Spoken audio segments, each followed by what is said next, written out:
Alors qu'elle fête ses 66 ans, ce 1er décembre, Claire Chazal reste une incarnation de la femme française. Élégante. Libre, surtout. Elle a fait un enfant, François, aujourd'hui âgé de 27 ans, sur le tard, sans épouser son père Patrick Poivre d'Arvor.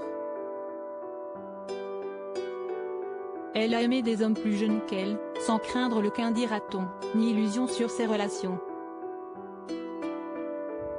Aujourd'hui, sans avoir renoncé au désir, elle n'est plus obsédée par la passion, ce feu qui aveugle et qui brûle. Elle l'a vécu au sein de son unique mariage avec Xavier Couture, ancien producteur et dirigeant de TF1. Dans un entretien avec le magazine Elle, à l'occasion de la sortie de son autobiographie Puisque tout passe, édition Grasset, en 2018, la journaliste s'est livrée, sans fausse pudeur, sur leur vie conjugale. On ne s'est pas marié jeune. J'avais passé 43 ans. Avec cette maturité, je croyais qu'on irait ensemble jusqu'au bout. Nous avions acheté une maison en Provence. Et puis il est parti. Nous nous étions promis de nous fermer les yeux. Rêve inassouvi puisque le couple, marié en 2000, a divorcé 3 ans plus tard.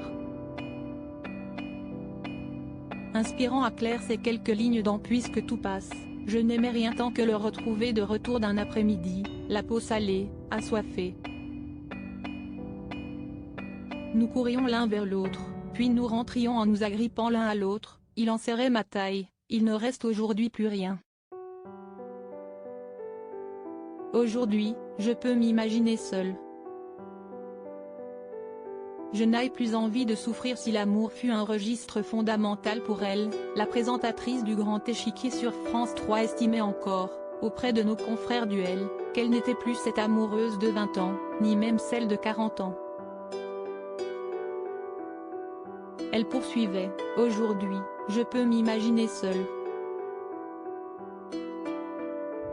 Je le suis actuellement et je le vis bien. Si est-il un passage. Je n'ai plus envie de souffrir. Et si les choses ne se présentent pas, si est-il peut-être qu'elles ne doivent pas se présenter. Sa seule hantise, le mensonge.